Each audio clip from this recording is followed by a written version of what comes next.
clean laundry over there. That's clean laundry. Hey girl, hey. Hey girl, hey. Where y'all been, niece?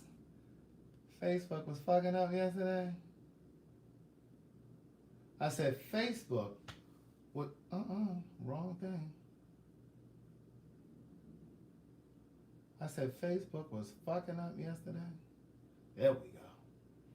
Hey, niece. Hey. Hey, boy, hey. Hey, girl, hey. I said, hey, boy, hey. Hey, girl, hey. Are we blurry over here on YouTube? I am not late, Andrew Hudson. I had to urinate. What's up, Chantel? Tara Myers, Lola, my stenographer over here that's going to be taking notes over here. Who's going to be taking notes over here down to the YouTube?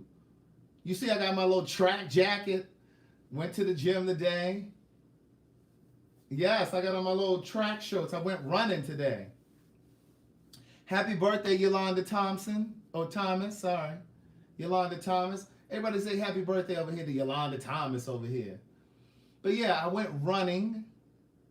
Okay, King Ross is going to be taking notes. Not only do we need you to take notes over here, King Ross, though, we need you to go ahead and post all of the information and all of the details about how to purchase books through the Cash App. One book is $20, two books $36, $3 $54. Okay, we have 3 books over here. Okay, Cash App ID is the writer. We need you to tell all of that information. And if they need a Hey Girl Hey coffee mug or a Hey Niece coffee mug or a Good Day Thinker Thought Leader Progressive and Dreamer mug, they go to Craig the Writer Stewart. We need you to be able to give all of that information. So with that being said, good day thinkers, thought leaders, progressives, and dreamers. I'm Craig the Writer Stewart, and this is the YouTube and Facebook Live versions of So Much to Say. These are my thoughts in my voice on black shit, white shit, gay shit, and everything in between. King Ross said, I'm going to cash up you tomorrow. I need those books myself. All right. And make sure you inbox me or email me your shipping address so I know where to ship your books. My email address, you can get to it right from my website, craigthewriterstewart.com, and just send me a note. Or go directly to booktherewriter@gmail.com. So today I got a message in my Instagram. Well, first let me recap.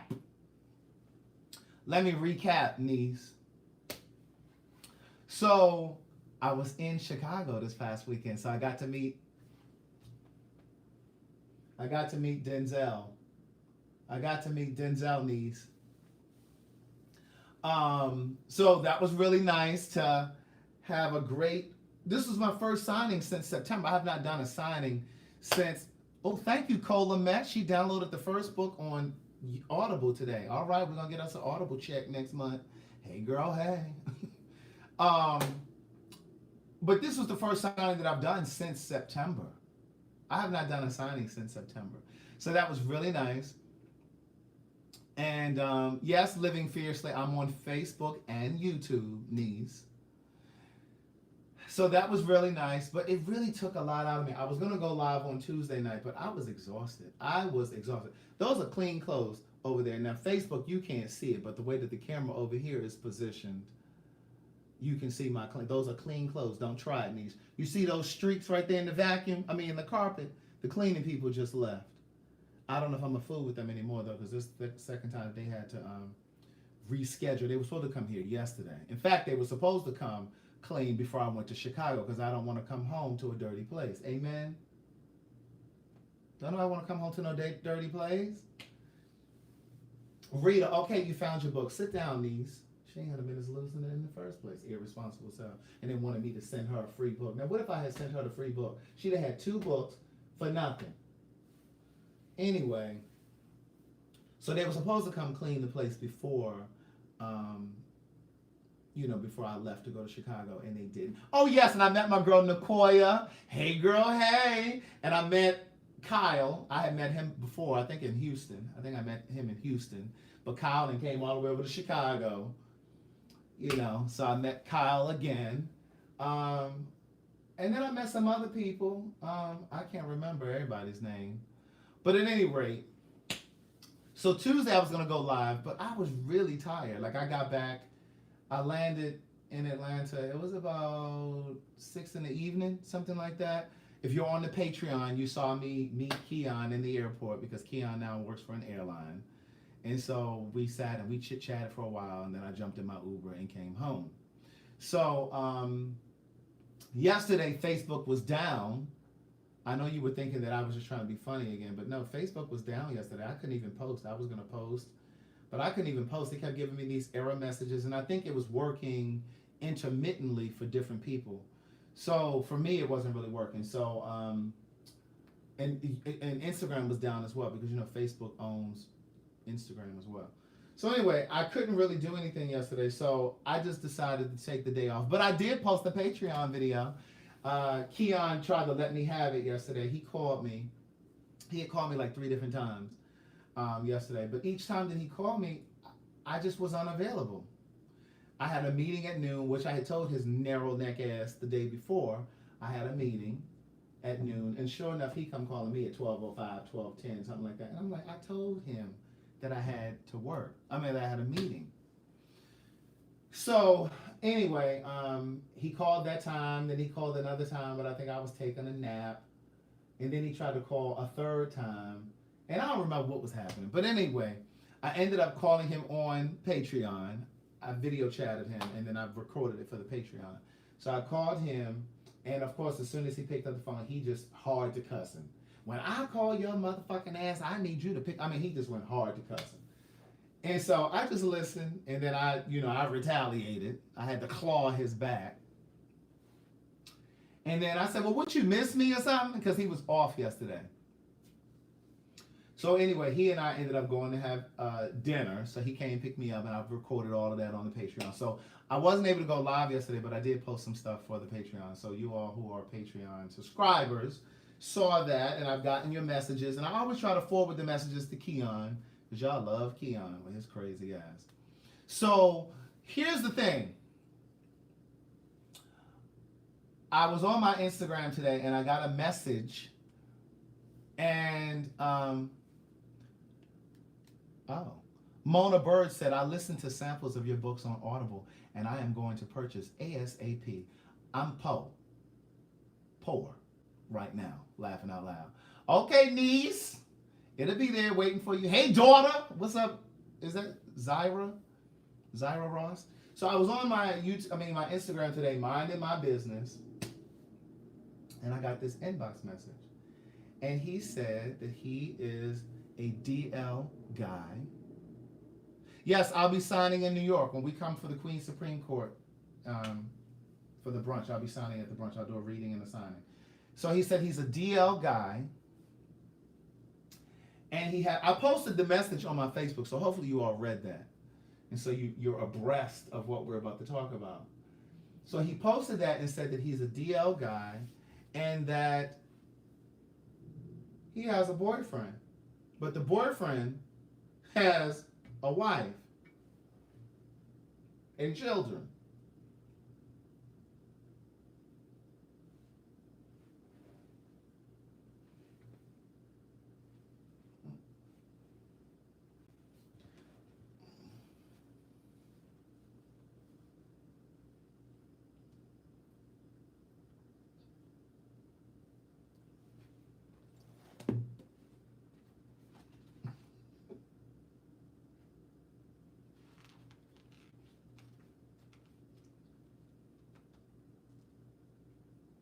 And he's in love with this man. He's in love with this man. Carla B says, shut up and keep talking. Carla B says, shut up and keep talking. Listen, he's in love with this man. They're in this full-on relationship.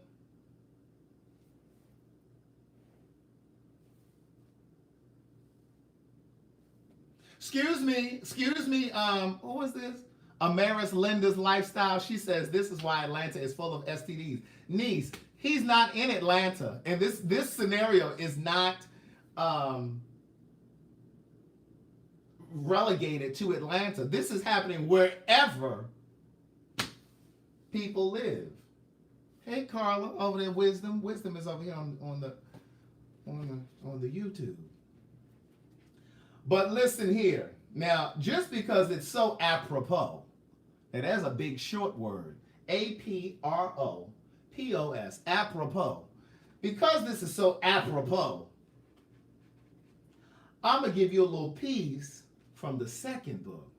Because there was, once upon a time, there was a guy named Craig. You know how Wendy Williams said, once upon a time, there was a girl named Wendy. Once upon a time, there was a guy named Craig. And he was involved with the married man, too. Mm-hmm. And so, you know, I'm going to share with you a little piece of my experience for those of you that have not read the second book, Niece. And then I'm going to come back to what my girl said over here, Amaris Linda, was that it? I'm going to come back to what she said a moment ago. She said that's why there's so many STDs in Atlanta. Because, see, I have several female cousins, heterosexual, that have children by multiple babies' daddies. So these STDs that are being spread around aren't being spread around just by men who enjoy the company of other men. Amen? So,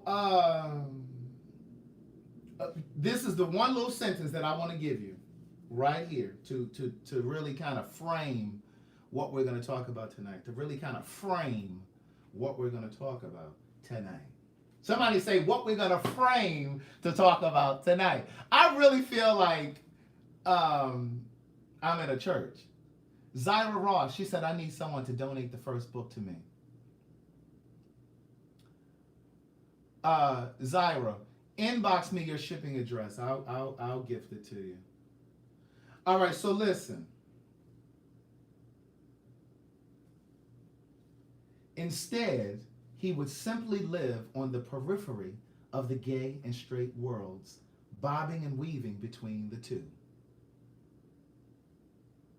I don't know about y'all, but he had wrote the shit out of this. He had wrote the shit out of this book. Now, if you have these books, you might want to go back and read them again, because I guarantee you it's some stuff you missed. 1 month after Rocky and I began communicating over Skype, he talked about leaving his wife for me, and I believed him.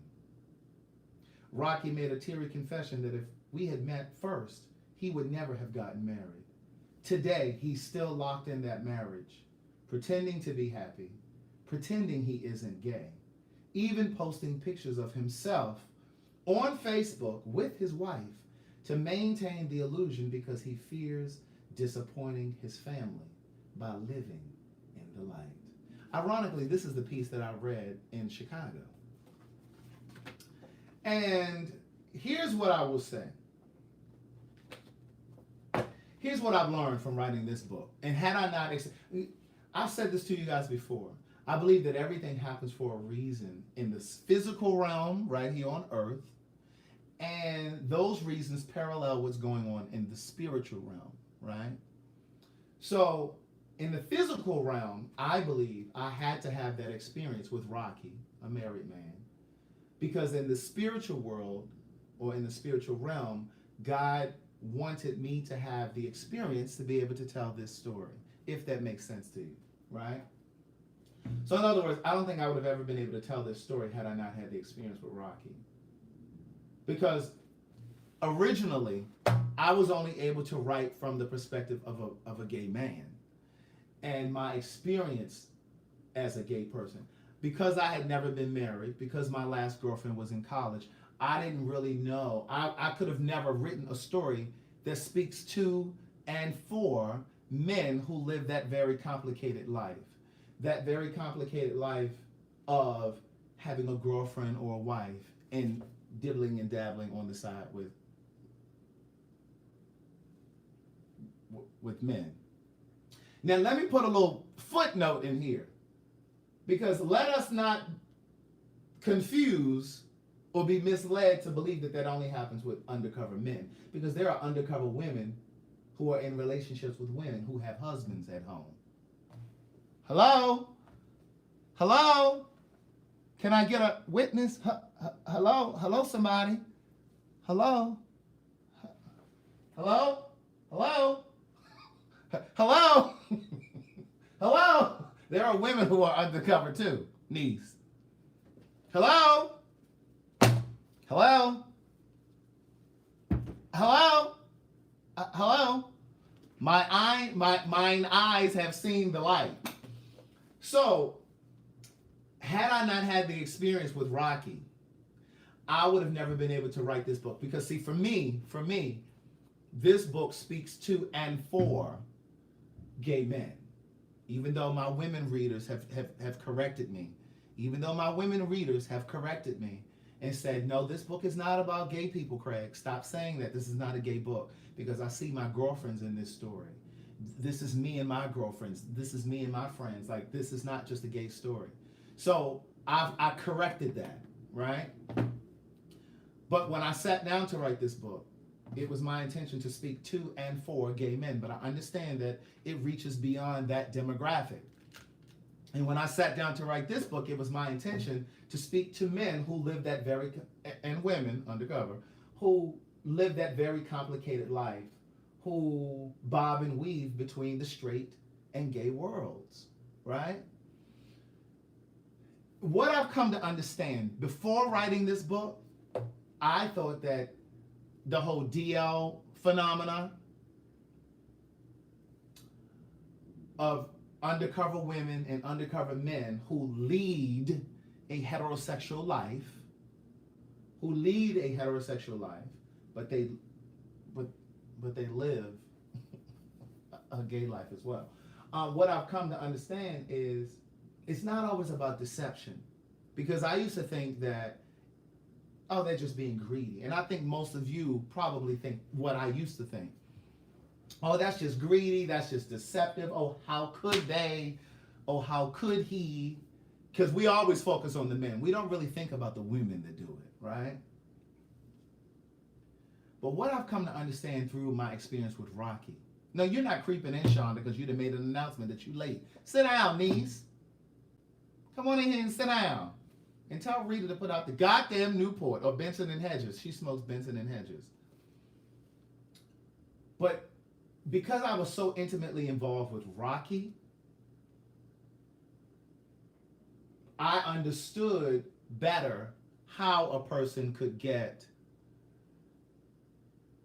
lost in a marriage, how they could get tangled in a marriage, right? Because from their perspective, and I'm saying their, because we're not just going to focus on men that are DL. We're also going to talk about women. So when I'm talking about this, I'm talking about men and women who are DL. Sometimes they get into, they believe, and I talk about this in the second book, they sometimes, believe that if they get married to someone of the opposite sex, that that marriage or that relationship will keep them from dibbling and dabbling with the same sex.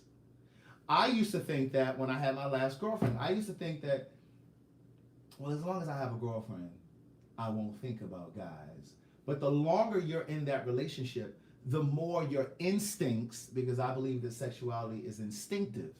It's how we're wired. It's not a choice. It's not a decision. It's not something you can manage or control. But I believe that over time, your instincts take over. There may be a period of time where you're able to manage and control the feelings, but eventually,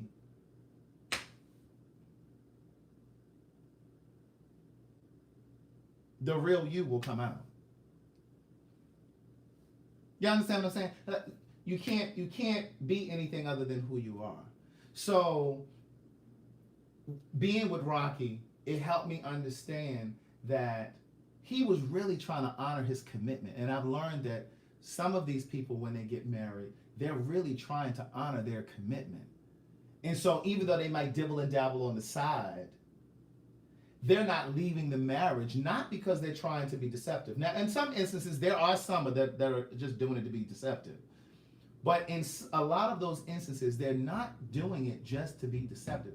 They're staying in the marriage and dibbling and dabbling because they're trying to uphold their commitment to that marriage. They're thinking about their families that they're going to let down. They're thinking about when I say their families, I'm talking about their in-laws.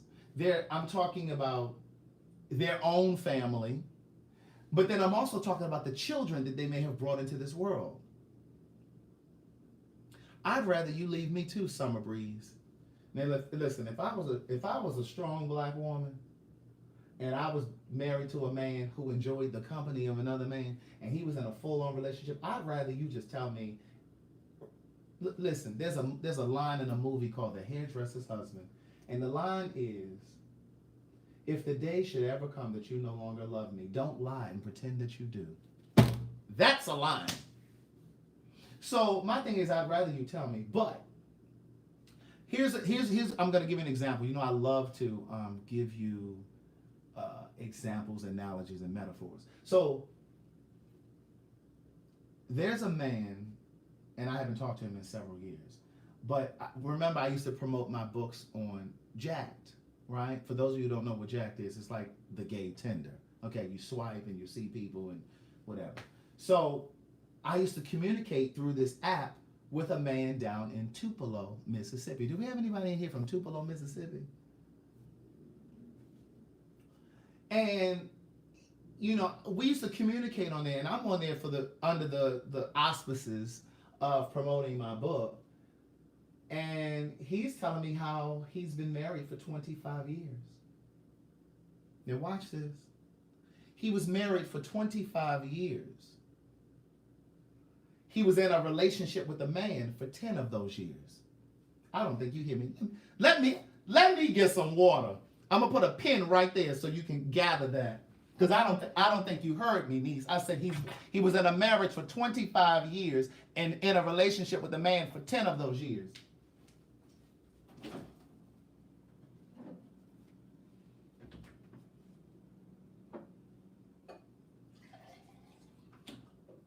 You know what I'm going to have to drink?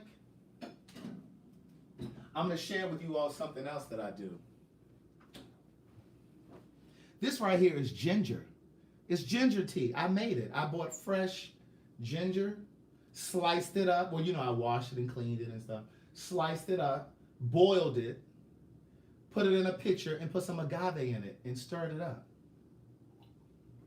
Oh, it's amazing. It's like an iced tea. But in the wintertime, I boil it and I just drink it as a hot tea.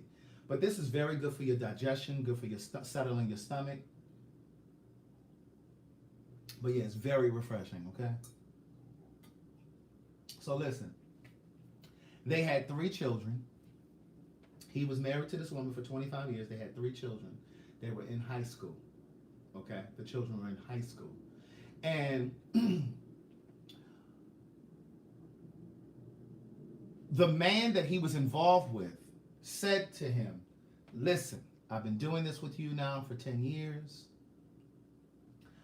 I need you full time. I need you to leave that marriage. Because see, here's the coup de grace. Are y'all ready for this? Because the man who was married for 25 years was also the bottom in the relationship with that man for 10 years. He was the bottom. Now you may ask, well, what does that matter? Why does that matter? I'm sure everybody here knows what a bottom is, right? Does everybody know what a bottom is? Before I finish, because I want to make sure that you're following the story. Are you following the story? You all know what a bottom is? Mary Pemberton said she didn't know what a bottom was. Look at Byron said, no, he's getting his cakes dug out. Yeah, he's the bottom. So in other words, he wants to be penetrated, Mary, and all of the other children who don't know what the bottom is. Now, the reason that I illustrate that point is because I also believe, and I say in here, I believe that there is a crop of men who get married to women, because even in my case, Rocky was a bottom. I believe that there's a crop of men who are bottoms, and they get married as a way of asserting their masculinity, as a way of reconciling with themselves that they enjoy being penetrated. Does that make sense to you? I'm not talking over your head, am I? Is it making sense, niece? I think it's a way for them to say to themselves, well, yeah, I may enjoy getting penetrated, but I'm still man enough to pull a woman and get married. Does that you understand what I'm saying to you?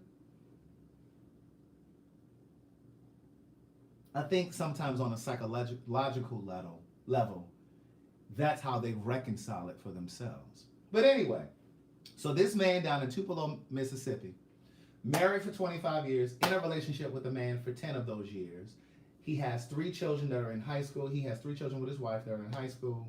Now, they're probably out of high school now, because this was a few years ago that he and I were talking on this messenger. And the man that he was involved with said, listen, we've been together for 10 years. I need you to leave your marriage and be with me. And I just thought it was so ironic because this man was a bottom. So it's like, well, if you're a bottom and you crave being penetrated, what is it that you're doing with your wife? So he said to me that he and his wife weren't really having sex. Yes, pegging is something completely different.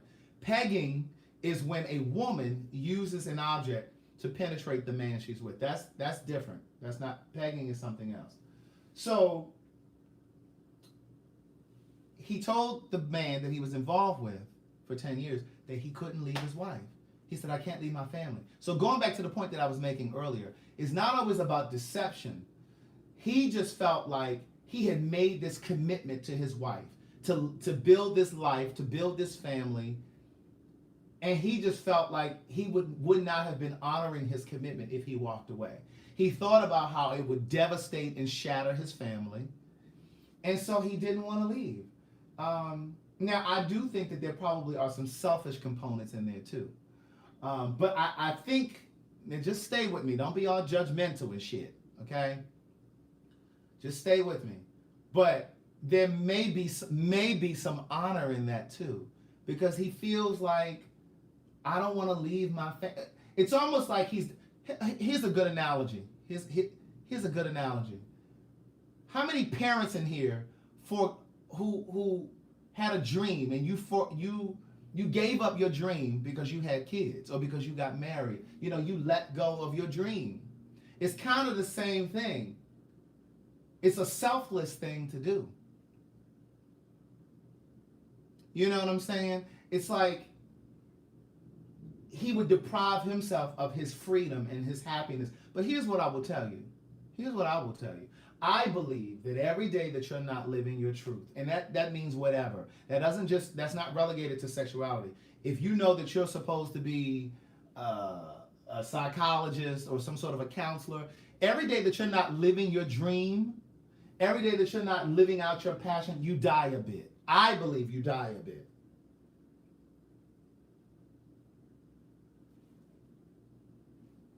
And so I said to him, why won't you leave? And he said, because my children think so highly of me. And basically what he said was, my children believe I hung the moon.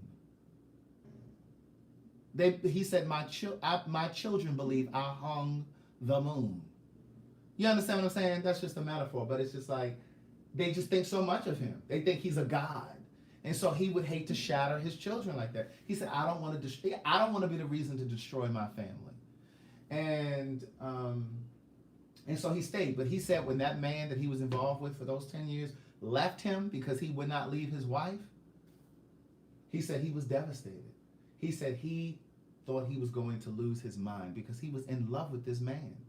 He was in love with this man. And when that man walked away, he went on a sex binge. You don't hear me? This married man went on a sex binge because he was.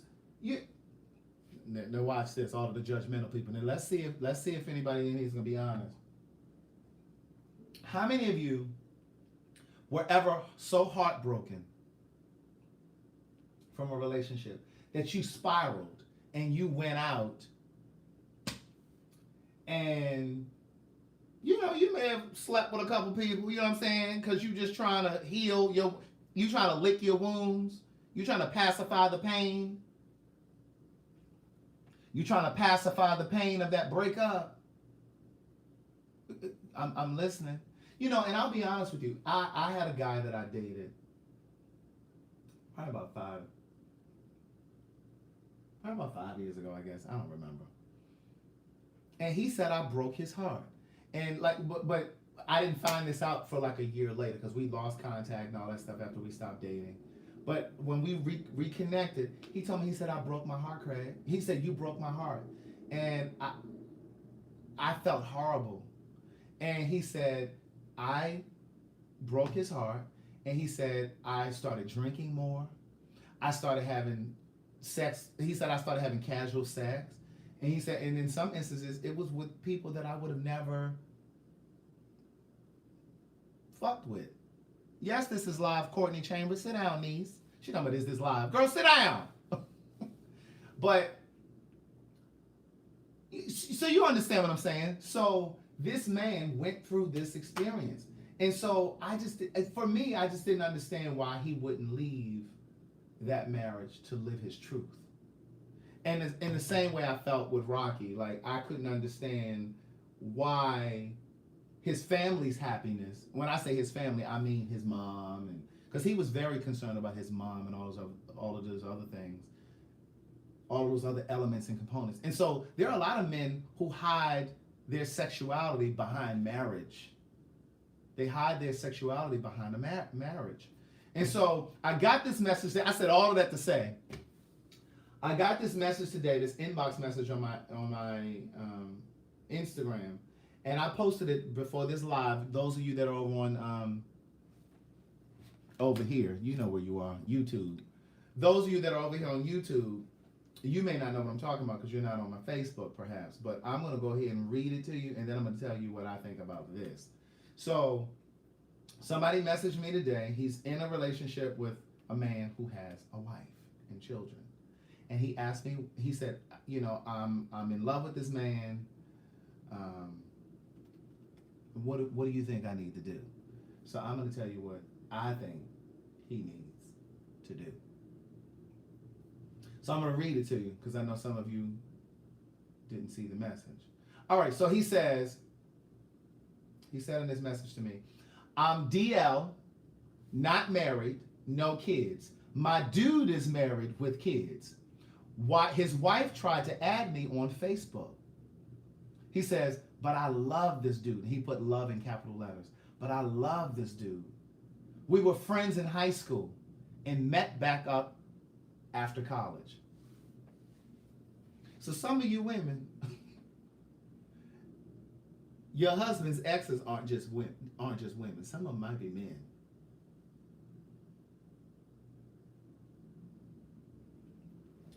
Then he said, I crave him. In capital letters, he said, I crave him. And he says, this can't be healthy.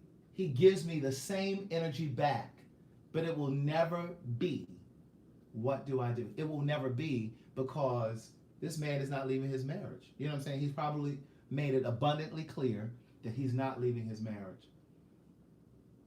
And the person who sent me this was probably well aware in the beginning that this man was not going to leave his marriage. Because, you know, oftentimes, if you've ever been involved, if you're honest enough to admit it, because one of the best parts of life is when you can admit the truth to yourself about yourself. So if you're going to be honest with me in here tonight, you know, if you've been involved with a married guy, you know, typically they will tell you early on. Now, I know that there are instances where they don't tell you and you find out later.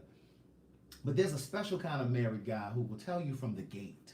And that's his way of trying to gauge your acceptance or not, whether or not you're going to tolerate it. Because you can never say, 6 months later, you can never say, well, you didn't tell me you were married. No, I told you the first day we met. I told you we were married. And because you continued on, you basically acknowledged it. You understand what I'm saying? You went along with it. Because he told you from the gate. Just like Rocky told me the first day. But see, the difference with me was I told Rocky, look, you got a time period. And if you don't leave by this date, the kid is done. So this guy is in love with this man who's married, and he's saying that it's very reciprocal. The relationship is reciprocal. That it's not an unrequited kind of love. Unrequited. I love that word. But my thing is, here's my answer to you. Because I responded to him and told him that I was going to talk about this tonight on the live, as opposed to trying to type it. If that's not enough, there's a quote.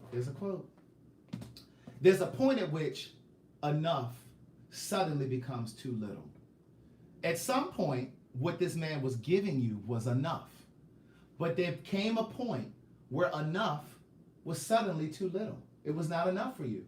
You now crave him. You want him all of the time. And you have to share him. And so if you want him full time, and if he's not willing to leave his wife, then you've negotiated. You've negotiated your standards. And what I learned, in the second book I talk about it, that there was a period in my life when I was dating people that I used to confuse, watch this, I used to confuse compromise with settling. There's a distinction between compromising and settling. Those are two different things. And so you're not compromising, you're settling. I also believe that whatever you're looking for is also looking for you. So if you want a relationship that's open, Ruby D and Ossie Davis, they had an open relationship for years. I read an article about this years ago. And there came a point where she no longer wanted to be open. And so she said to him, listen, this is enough. I've had enough. And so they stopped having an open relationship. But I believe that whatever you're looking for is looking for you. So it's just a matter of you saying that from the gate. It's a matter of you saying that day one. Listen, this is what I want. But oftentimes people don't articulate what they want from the gate out of fear that it's going to run the person away. But I really truly believe that whatever you're looking for is also looking for you. So you don't have to negotiate. You don't have to lie. You don't have to pretend. If you want a monogamous relationship, one-on-one, then you need to say that. You need to say that. But again, I believe that there are people who say they want a monogamous relationship knowing that they're not wired to be monogamous. I'm not a person who believes that monogamy is for everyone. Now, I'm a monogamous person. Now, listen, listen, don't come to me if you can't. It's just going to be me and you. That's it. Ain't no outside. We ain't about to be no threesomes and all that fucking and caring. So, but with that being said, I believe that there are people who are wired for monogamy. But I don't believe everybody is wired that way. I think that we live in a social construct where we've taught people, or we've conditioned people to believe, not even taught, conditioned people to think that you have to be in a monogamous relationship. Just like most gay people, men and women, were conditioned to believe that you have to be with someone of the opposite sex. So there's like an undoing. You know what I mean? You have to undo that thing that you've been taught. I see you talking. I got to get my thought out because I lose my train of thought. But I have learned, and what I realize is just because I'm monogamous doesn't mean that everyone else is monogamous. And so your goal is to find someone who wants what you want. And I think a part of the secret sauce, one of the secret sauces to any relationship, is really crossing paths with someone who wants what you want when you want it. I think sometimes we meet people at different junctures in their life. And like for example, I'm in a space now where I'm open to a relationship. I'm open to possibility. I'm not looking, but I'm open to possibility. I'm ready for possibility. But I've come in contact with people who would be great partners, but aren't ready at the same jump. I'm ready now. You understand what I'm saying? I'm not saying if I met somebody today that we're gonna jump into a relationship tomorrow. No, there's a graduation period. I want to build to that. But I think that most people are afraid to say from the gate, from day one, this is what I'm looking for, out of fear of running that person away. And whether or not it's well, listen, I want to be able to have an open relationship, or I want to be in a relationship with you, but I don't ever want us to live together. Like, there are people who don't want to live together, but they will move in because that's important to you. You understand what I'm saying? Like, every relationship is different. And so, Gio, to answer your question, I guess I'm not speaking out of turn. Gio, oh shit, you asked me. The only way I can answer is to say it. Gio has a husband and a boyfriend, and they all live together.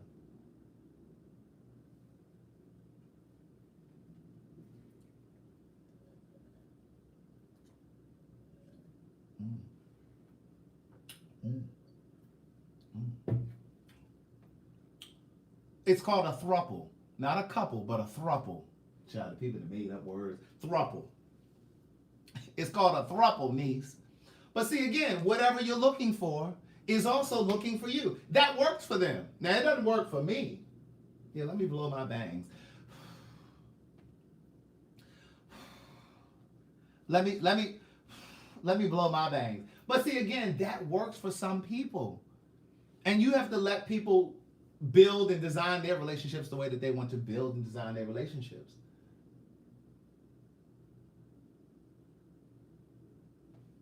And so, to the person who sent me this message, if this arrangement, because that's what it is, if this arrangement no longer works for you, then my suggestion is to get out of it. Courtney said, "Read my post." Won't that run the person off? It's crazy to start every date saying, "I want a relationship. What about me?" Courtney, I'm not saying, listen, I'm not saying you get to the TGIF and sit down and be like, "Okay, listen, Negro, I want a relationship." No, I'm not saying that. And nor am I saying when you get to the TGIF or to the Starbucks, I'm not saying before you set your purse down, you say, "Okay, look, I got trust issues." I'm not saying you lay out all of your baggage. That's not what I'm saying. I got trust issues. My last man cheated on me. I got poor credit. I'm not saying you do all of that from the gate. What I'm saying is, once you start having conversation and you start moving in the direction and you're dating, I think it's important to illustrate what you want. Be clear about what you want. And my thing is, if your wants and needs scares the person, then they weren't for you. They weren't ready. And I also believe that if you're in a relationship or an arrangement, whatever you want to call it, and it is so fragile that you can't broach certain subjects without fear of it obliterating, then you're not in something healthy.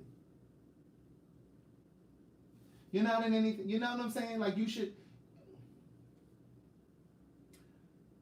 a relationship shouldn't deprive you of the joy and the fullness of who you are. It shouldn't. It shouldn't. And people, and I wrestle with this so many. Oh, and you know what I did the other night? When I didn't come on Tuesday, when I came back from Chicago, I wrote. I was doing some writing on the Book of Jewels. And so I was writing on that fourth book. Because I'm really, like, in my mind, like, arranging sentences and trying to make them as clear as possible.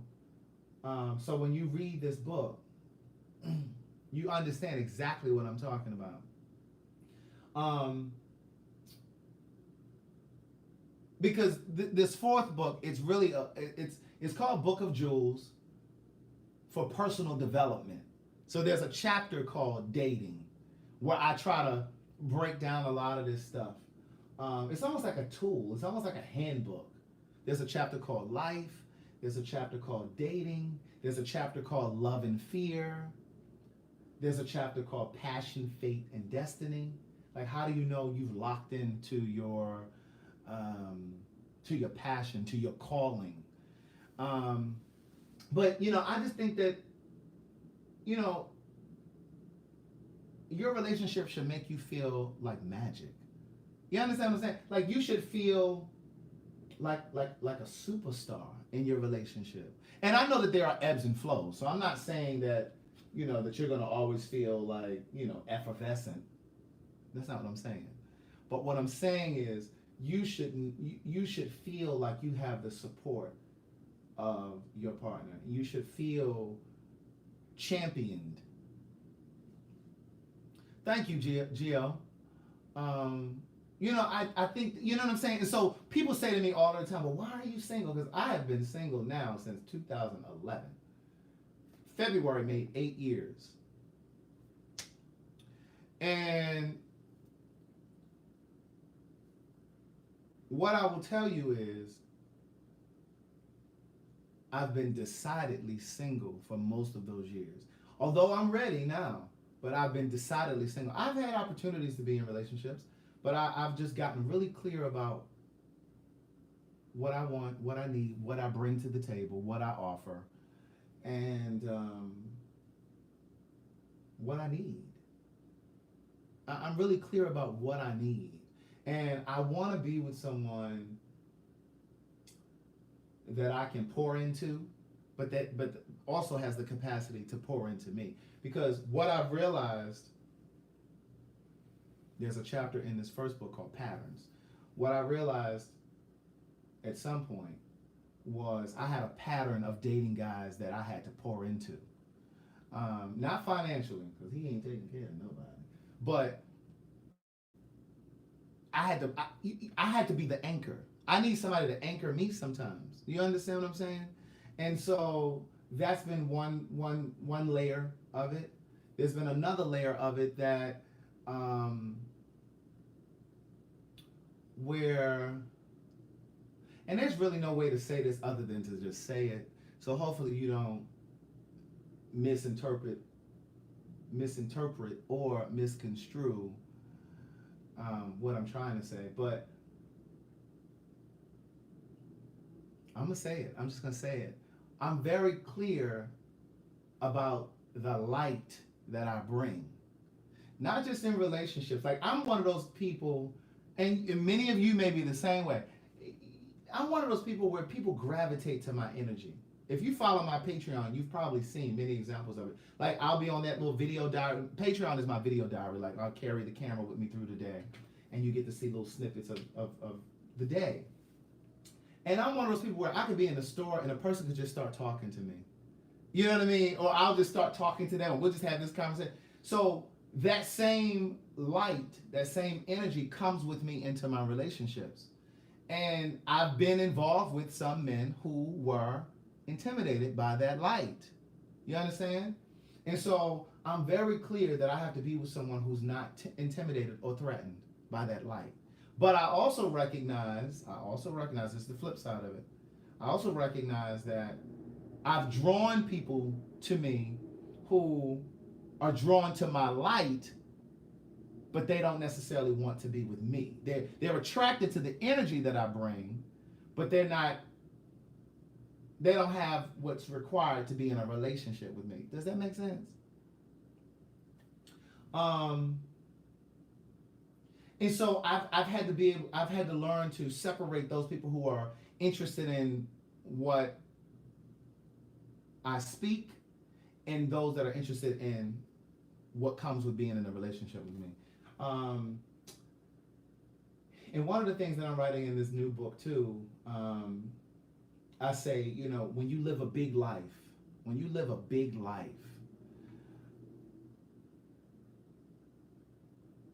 sometimes people can be threatened by that. And sometimes it means being single just a little bit longer. You know what I'm saying? Unfortunately. And that could be, and I know my women are going to understand this, those of you that are educated, those of you that are degreed, you don't have any children, or even if you do have children. But I'm specifically speaking about the women my single women. I'm specifically speaking about my single women that are degreed. You have your own home. You don't have children. You have your career. You have your car. You vacation. You may make upwards of 6 figures, and it is not a prospect of a relationship in your life. Ain't a man or relationship anywhere in your life. And I have come to understand, and this is no shade to the men, that men are the most insecure creatures walking. And so when you have a lot of shit going for you, you're almost like kryptonite to some men.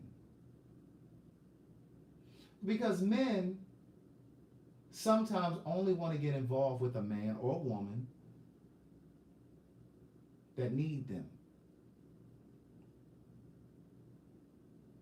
They only want to be involved with a woman that needs them. Oh, baby, can you pay my cell phone bill? They can't be with a bitch that can stand on her own or his own.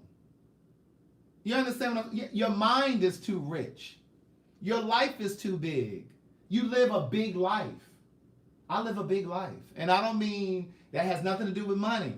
You understand what I'm saying? When you live a big life, it scares people. And it doesn't just scare sometimes your family and your friends. You know how sometimes that's when you break away from certain family members or certain friends that you once had. Once you really start to live that big life, the same thing happens with men, the men that you date. It separates you from some of them because they're intimidated by that. And it may not be anything that you're doing. It may not be anything that you're doing. But when you live a big life, some people are just afraid of that light. They're afraid of living in your shadow. You know, they're afraid that you're going to forget about them. They're afraid that you're not going to need them. And all you really want is to be loved. That's all you want is to be loved, is to be nurtured. That's all you want. But you can't find somebody who can see that, who can see the sincerity in your heart, because they're so worried about what you have and the life that you live and not being on your level. But you can't dim your light, and you can't negotiate your standards, and you can't confuse compromise with settling because of that. And sometimes we make poor decisions out of loneliness, and we lower the bar, and we end up with one of them busters. We lower the bar, and we end up with one of them busters. Because see, you made a poor decision out of loneliness. You got lonely. And so, okay, well, let me just try to work with him. This is you. You looking him up and down. Let me see if I can just kind of fix him up. Let me see if I can fix him up. And some of y'all single because y'all talk all over top of people. Because you think you better. Because you got your house, you got your degree, and you walk around like you don't need nobody. You a block of ice. Girl, you cold, girl. You cold, niece. You got to soften up a little bit. Okay? Some of y'all single because it's your own fault. But no, I really want someone that can pour into me because I'm going to pour into you. And someone who understands what I do and they're not intimidated or threatened. But what's also important to me too is that whoever I'm with, it's important that they love what they do because I love what I do. And I don't want you to ever put me in a position where I have to choose between what I love to do and you. Because you ain't going to win. You ain't going to win, niece. So, the guy who messaged me on Instagram, I'm sure I answered your question at some point by now because I've already said it. Whatever you're looking for is also looking for you. So if you're no longer happy, if enough has suddenly become too little, if this relationship is no longer enough for you, then it's time to bounce. It's time to listen, Gigi, don't say I'm convinced I will never get a man because your thoughts create your destiny. Your thoughts create your destiny. Faye Washington said, could that be why some black men date outside their race? Could what be the reason? What are you asking me?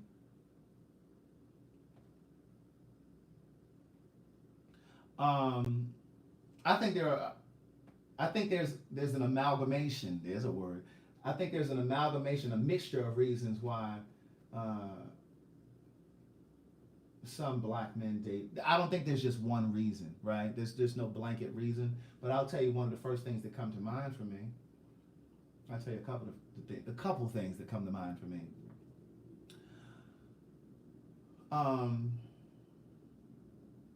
In some instances, not all, I haven't done a study. Amalgamation is AMALGA. Amalgam, MATION.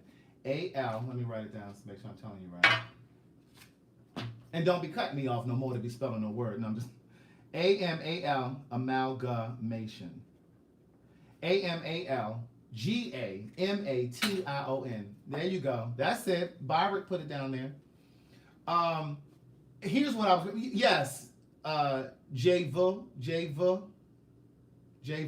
maybe. Many people date outside of their race. You know what I'm saying? So that's not exclusive to black men. But here's what I will say. And I've never done a study, so I can't tell you what percentage of black men. But there are some black men who date outside of their race because they enjoy the company of a man. And I believe that sometimes it's easier to pull it off or over on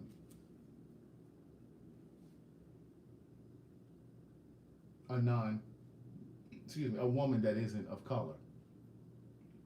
But what I will also say is, now watch this, black women. Watch this, niece.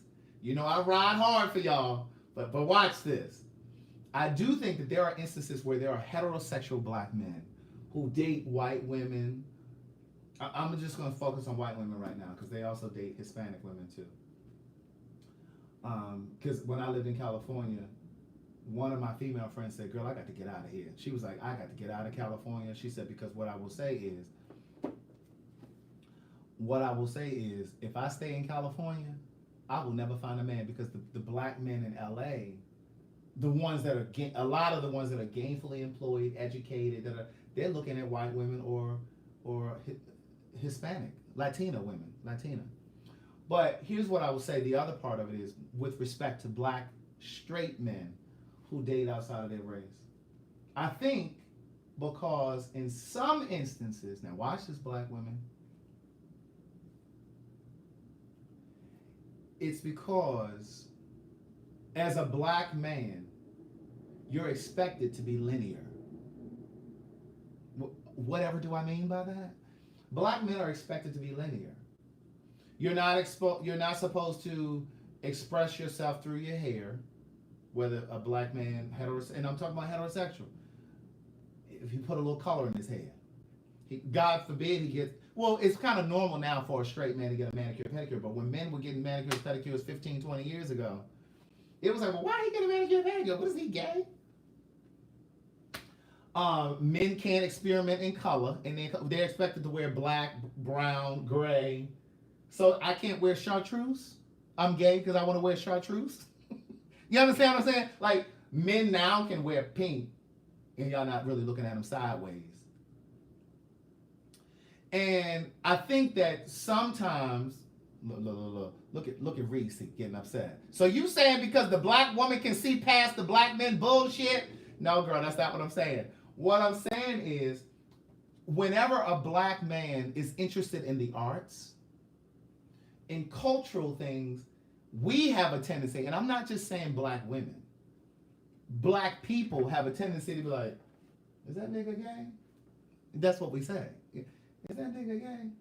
Wait, he going to the ballet. Wait, what? God forbid he's a dancer for Alvinelli. Y'all think that all Alvinelli dancers, men, are gay? Now, the majority of them are.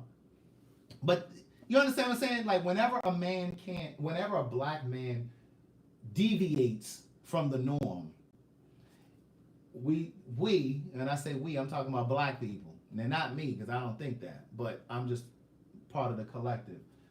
We start to think, well, is he gay?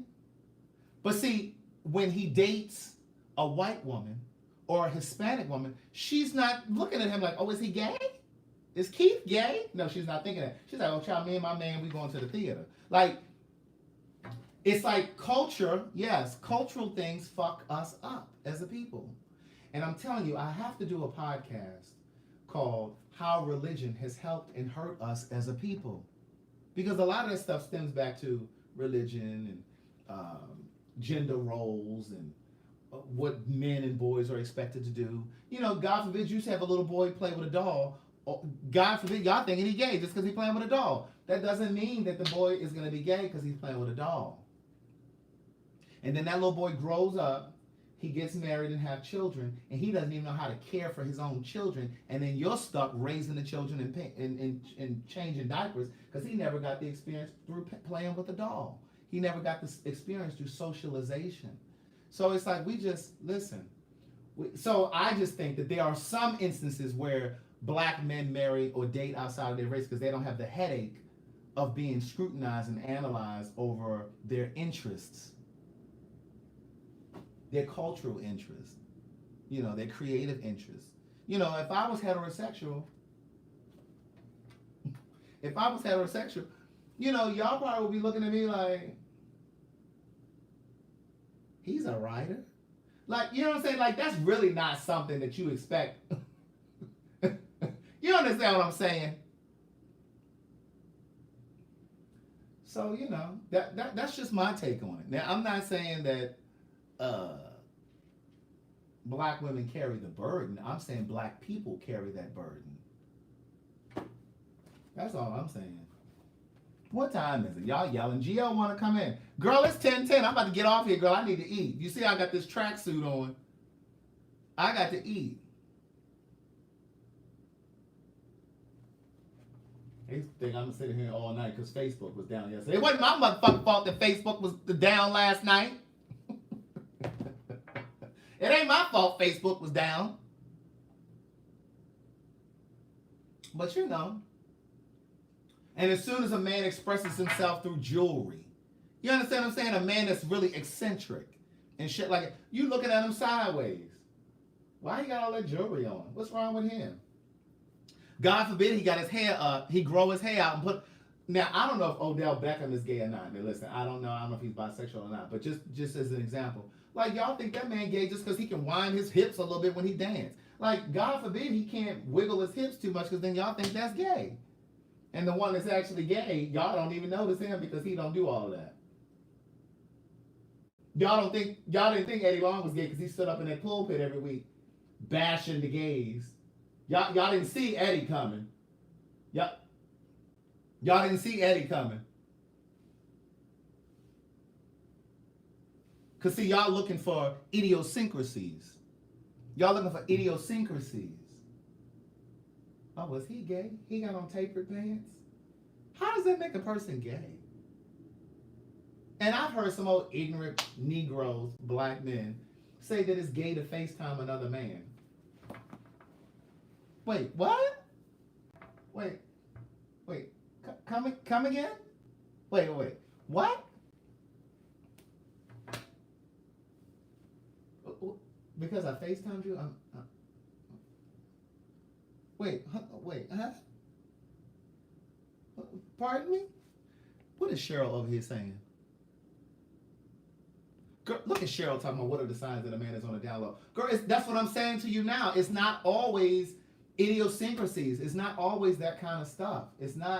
There aren't always telltale signs. Sometimes it's in a man's eyes. You're never going to see it because he's looking at me.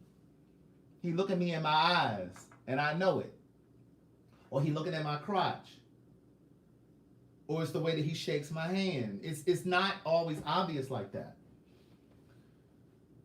But, and then that's why half these men ain't wiping their asses when they taking a shit, because that's, according to them, is gay. No, you need to get into the shaft of your ass, okay, and clean it.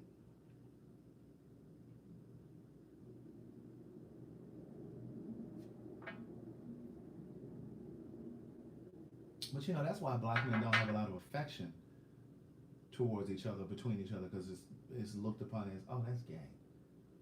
And you have men that are suffering, that are emotionally, that are starving emotionally, because it's deemed weak to feel, to emote, to cry, to admit fear or whatever it is. And a lot of times people, when we look at like the mortality rate of black men in this country versus white men, it's not always about diet. That's a huge part of it. But it's not always about diet. I believe that a lot of that stuff manifests within the body. You walking around, you got black men dropping dead at 35 and 40. What? From heart attacks? It's because they have these emotions in here that they have never released. They've never been given permission to let that stuff go. Think about how you raise your boys. Think about how you raise your little boys. Stop all that crying. You need to be a big boy. And they learn as a little boy to suck it up. They could be on the football field. They could fall off a bike. Stop all that crying. Bitch, he hurt. What you mean stop crying? Bitch, he hurt. He bleeding. Stop crying. And that same little boy grows up to become a man. He's in a relationship with me or you, a woman. And he can't even express himself in a relationship because you've trained him. You've conditioned him. Look, you see me pointing when he was a child. You conditioned him as a child that that's not what you're supposed to do. So he doesn't even know how to do it. And so that's a part of the struggle that I run into in dating people who can't even express. And you know, I'm very expressive. You know, I write it out. I want to talk. So you know, the other day when we had argued, so like, what did you mean by that? Like, I want to talk. Yes, toxic masculinity. That's what it's called. It's called toxic masculinity. I talked to y'all about this before. This before I was doing YouTube, though. Toxic masculinity. You know, and that's why so many men walk around with this aggression. Black men going around shooting each other. Because sometimes it's about toxic masculinity. They have to assert themselves. You know about to pump me. So then they shoot your ass. Oh, yeah. You know, so, you know, you get into these relationships with these men and you wondering why they can't, they're emotionally unavailable. Well, because they were trained not to speak and tell you how they feel. All right. What the hell you expect? You think they're going to grow up and then all of a sudden become vocal and they can emote? No, that's not how that works. You know? So that's why I've said so many times before, I believe the common denominator between gay men and women, the reason why we're usually such good friends is because we share that commonality, the experience that we have in dating other men. We have similar frustrations, similar heartbreaks, similar disappointments. You know, that's the underlying issue. But on that note, listen. One book is 20, 236, 354. Okay? My Cash App ID is the writer. You got to put a little dollar symbol in the front. And then put the writer, one word, in the Cash App. Then you can email me from my website, craigthewriterstewart.com. We are working diligently over here at Impeccable Works to get sayitinaCard.com done. Adrian is working. We're trying to get this website finished, so you'll be able to go over to the website. You'll be able to read the cards. We have breakup cards. Because, you know, the spring coming up, so some of y'all about to be going through some breakups. Don't fight it. Just let it go, okay? So we are going to have breakup cards, trouble relationship cards. See, that's what we do over here, Monique Dixon. We try to give you an epiphanal moment. We laugh and cut up over here, but we try to, you know, we try to open up your eyes to some things. We try to give you some revelatory moments. That's why I open with good day thinkers, thought leaders, progressives, and dreamers. But we're going to have breakup cards, trouble relationship cards, sympathy cards, birthday cards, encouragement cards. Each of these cards I wrote to myself. So like the encouragement cards were cards that I literally was sitting at my computer writing to myself when I was in my deepest, darkest depression.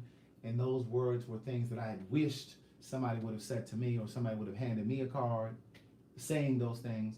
So the slogan for Say It in a Card is, if you feel it, we say it in a card. So the website is sayitinaCard.com. Now look, there's a site up there now, but that's not the site we're redoing it. So don't go over there and try to order now, okay?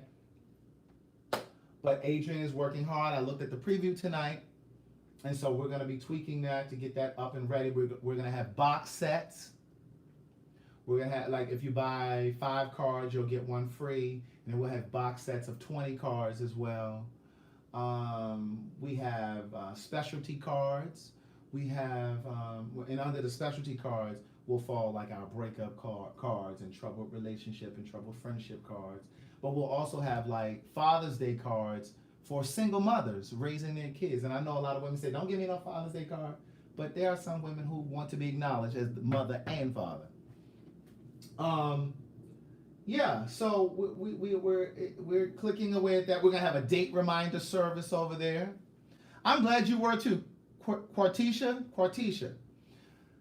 We're going to have a date reminder over there so you can put all the important dates that are special to you, like Mother's Day, your friend's, best friend's birthday, your boyfriend, your wife's, your husband's birthday.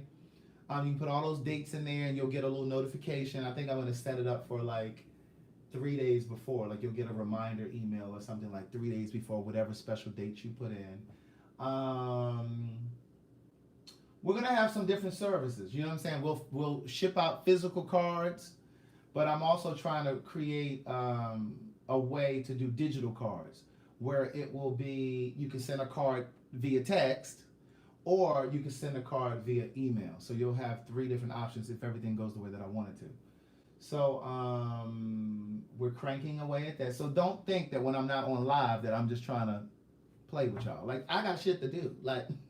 I got shit to do. So that's why I created the Patreon too, so that when I'm not live, I can just turn on my camera and just record, like when I'm in a meeting with Adrian, or I'm going to eat with Keon, or I'm in a meeting with Nikki, you know, whatever.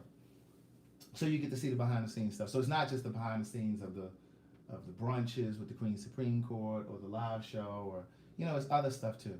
So thank you so much, Marie. Yes, I had a special conversation with my Patreon people. I have a special meeting tomorrow. I was approached about a project that I may, that I'm being considered for. I don't know if it's going to happen or not, but I'll let the Facebook people know once it's official, if it becomes official. But my Patreon people already know. What happens on the Patreon stays on the Patreon. And Denzel, I'm gonna need you to stop screen recording stuff in the Patreon and putting on your social media, niece. He think I don't see him screen recording stuff and then sharing it on his Facebook and Instagram. If they want to see what's on Patreon, they need to go over to the Patreon and subscribe. Anybody ask him to be screen recording nothing?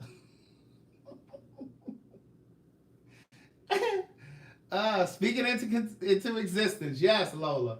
But anyway, if you're going to purchase books tonight, you can. Those are some orders that are over there on that table. They're going to go out. What's tomorrow? Is tomorrow Friday? They're going to go out tomorrow. Yeah, tomorrow is Friday. They'll go out tomorrow. You'll have them Monday. Some places you'll get them on Saturday. Sometimes they get them even on Saturday. So it just depends. And I think that's it. I'm about to go here and make myself a little something light to eat. I'm going to go over here and listen, I'm going to tell you how I know some stuff been screen recorded. And I think Denzel is probably the culprit because, well, no, I can't say it because she told me not to mention it. But somebody who's not on Patreon knows what's going on the Patreon. And I'm like, how you know that? But at any rate, excuse me. Look at Mr. Hayes talking about $5. That's a nickel bag. You sound like Rita with them Benson and Hedges. That's why Rita ain't. Oh, Rita, are you on the Patreon? But anyway, think about what I said tonight, even if it doesn't directly affect you or pertain to you. I think there's a lesson in it all for all of us. Pay close attention to your life. I always try to remind you to do that because I think some of the mishaps that I've had over the course of my life, some of the missteps that I've had over the course of my life were because I wasn't paying close enough attention. And oh, I see my girl Crystal Currents in there. Hey girl, hey. I don't know why I do all that. Hey, but you know, speaking of Crystal Currents, she just reminded me to say something else. So, you know, and just don't resist. Whatever's going on in your life, don't resist it. It's happening the way it's supposed to. Whether it's with one of your children, whether it's one of your family members, whether it's within your family, whether it's in your marriage or your relationship or whatever, don't resist it. Just allow it to happen the way it's supposed to. And trust the process. You know, I talked to my mom today, and remember, I told you the young lady that got shot and killed in Baltimore, she was in her car. Remember I told you they found her dead. One of my mom's former co-workers, my mom is retired now, but one of her former co-workers' granddaughter was shot and killed. She was 20, and then she found her slumped over in the car, shot in her head. And so my mom said she talked to her friend that she used to work with, her grandmother, And she said, Craig, they're just not doing well. They've started going to counseling. And so the mother is going to counseling, and the grandmother is going to counseling. And the father, the girl's father, they weren't together. The father and the mother weren't together, but they've been going to counseling because they're just having a really difficult time. But even in a situation like that, and I know it's hard. I know that it's hard. But you have to get to a space, get to a place where you just try to find out, even as traumatic as that, you have to get to a place where you just try to ask the universe, like, what is it that I'm supposed to, what is it that I'm supposed to learn from this? What is it that I'm supposed to pull from this? Because I do believe that you have to turn pain into passion. I posted that one day. You have to turn pain into passion. And this may be one of those things where they get involved in gun violence, gun control, that type of thing. You understand what I'm saying? Like, you never know how the universe is gonna pull you to your purpose, right? So I'll leave you with that. So brush your teeth, floss your teeth, brush your tongue. If you haven't brushed your tongue, you haven't really brushed your teeth, okay? Get down on your knees. Say your prayers. Now, if you don't believe in saying your prayers and all that stuff, just get still. Just get still and think about your life. Okay, you went through the day blowing the horn at people, cussing people out in the car just because you angry and impatient. Get centered, niece and nephew. Get centered. Get your chi in order. Get your spiritual energy in order. Get your spiritual energy on. You blowing the horn at people. They ain't paying you no mind just because you late going to the airport. You should have got your ass to the... Listen. Yes, and situate your situation. If you new and you don't know what I mean when I say that, go situate your situation. Okay? Situate your situation. I'm about to go situate my situation. I'm sitting here in these hot panties that I don't wore to the gym. I'm sitting here in these hot panties. They moist in areas that they don't need to be moist in. Because, I went for a run, and then I went to the gym. But listen, yes, we do need to have a conversation about reparations one day. But listen, Rita, you cussing your husband out every day. Girl, leave that man alone. You running his stress level up just because you ran out of Benson and Hedges.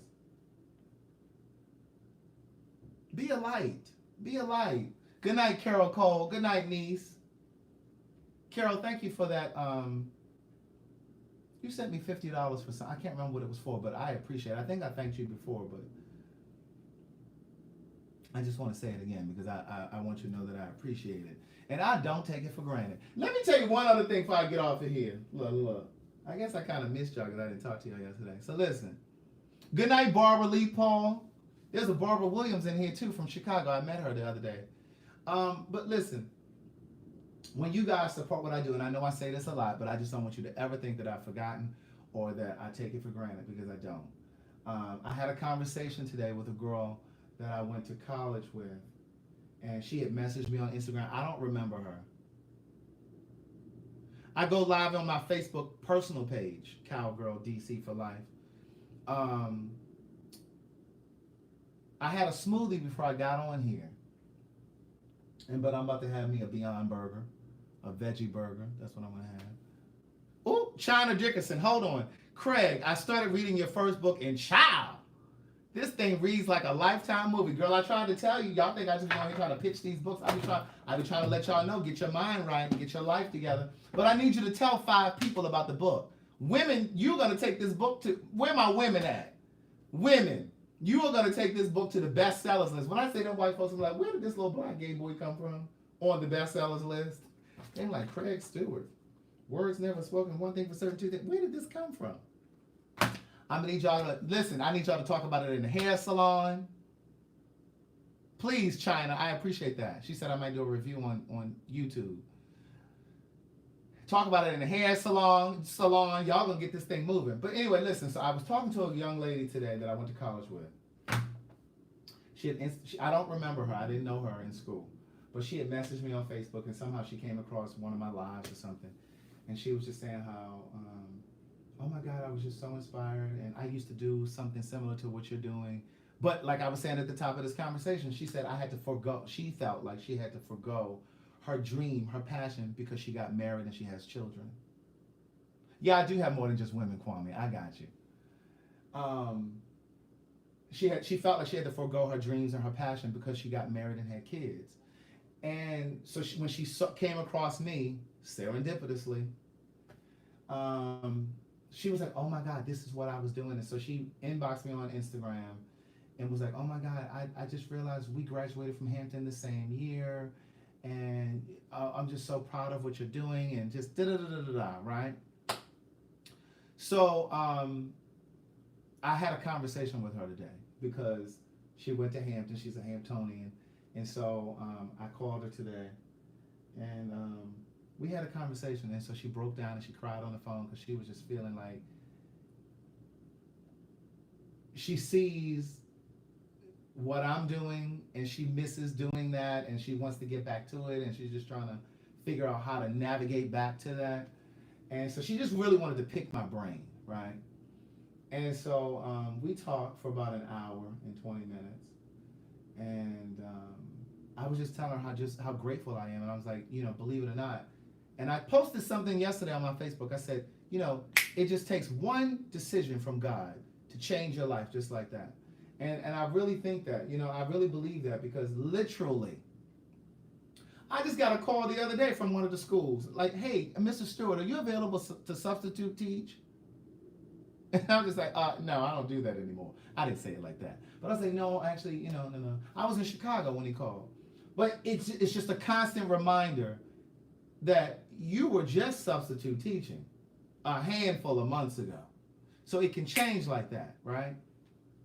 So going back to what I was saying to my girl, Carol Cole, I appreciate when you guys support the books, when you purchase the mugs, the Good Day Thinkers, Thought Leader, Progressives, and Dreamers mugs, and the Hey Girl Hey, and the Hey Boy Hey, and the Hey Knees mugs. It really does allow me to sit here and run my jibs talking to y'all. Because I ain't got to get up in the morning. If I had to get up in the morning, I'd have shut y'all down an hour and a half ago. Y'all would have got about 20 minutes. And I would have been in the shower situating my situation. So I just want to always thank you. And so when Carol Cole sent that little change through my Cash App, you know what I'm saying? So my mom called me today. This might be a little too much. But she called me today and was like, "Hey, are you busy?" I was like, "Well, I'm just getting my day started. What's going on?" And she was like, "Well, do you think you could send me a little money? Because I am just so broke." Oh, yes, I have ringtones too. Thank you, Lola. The ringtones are over there in iTunes, but you can get to them from my website. I have a Hey Girl Hey ringtone, and I have a Good Day Thinkers, Thought Leaders, Progressives, and Dreamers ringtone. They're $1.29. So anyway, she called me today and was like, "Do you think you?" She said, "I got $8 to my name."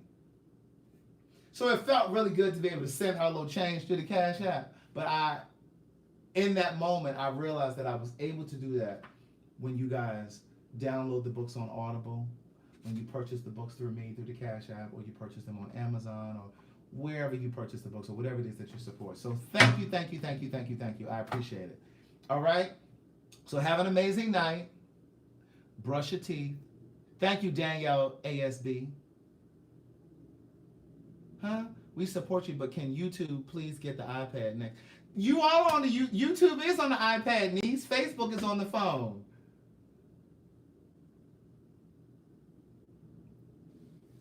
Anyway, y'all so tomorrow have clean energy when you go to work, okay? When you go to work, when you go to school, okay? When you go to work, when you go to school tomorrow, have clean energy, okay? Don't take your bad energy into the job, okay? Kindness will get you further, niece.